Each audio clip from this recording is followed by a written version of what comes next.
My husband planned a divorce scam, then our Cupcake exposed him. I started noticing something was off when my husband Jack suddenly got way too interested in family budgeting. This man hadn't checked a single grocery receipt in 11 years, and now he's asking me if I really needed oat milk. Anyway, around the same time, our 8-year-old daughter, Chloe, started carrying a glittery pink notebook everywhere. I thought she was journaling about ponies or whatever kids do. Turns out she was documenting everything. Every argument, every suspicious phone call, every daddy moved something weird in the garage. One night, I find Jack sitting at the table, fake smiling, saying he's just balancing the books. Which is funny because we have one joint account and it's permanently unbalanced. I ask him what he's up to, and he goes, just getting organized. I didn't know organized meant moving money around like he's in a Netflix scam documentary. Then Chloe walks in, holding her notebook like an FBI file. Mom, she whispers, Dad's been sneaky. I'm like, sweetheart, he's probably just doing taxes. She squints. He said the same thing before he changed the Wi-Fi password. That's when it clicked. Something was up. A few days later, Chloe leaves her notebook open on the counter. I see a page titled, Operation Divorce, Daddy's Suspicious Moves. Bullet points, dates, times, little doodles of her dad looking guilty next to a laptop. She even drew arrows to Grandpa's inheritance with question marks. The handwriting looked like an elementary school detective show. Now, I wasn't planning a divorce.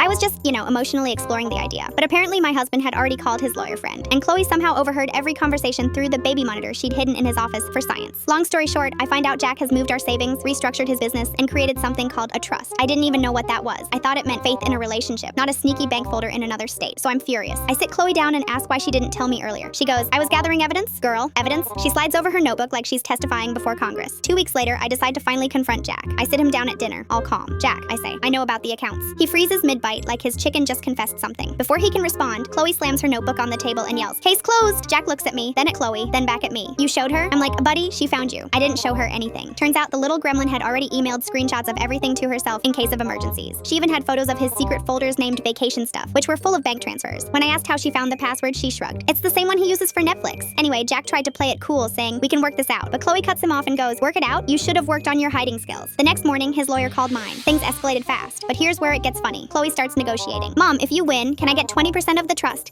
For emotional damages? I laughed so hard I cried. Jack did not laugh. The settlement ended up being fair. No big drama. But last week, I got an email from my husband accusing me of brainwashing our daughter. I didn't even respond because when I went to check my email drafts, Chloe had already replied from my account. Maybe you shouldn't mess with the family accountant. And the next morning, no joke, I checked my Venmo, and that child had requested $50 from her dad with the caption, consultation fee, confidential casework. He actually paid it. Now every time he picks her up, she stands by the window in sunglasses writing in her notebook like, suspect arrived, still broke, still lying. And honestly, I don't know who's scarier, my husband's lawyer or my 8-year-old with Wi-Fi.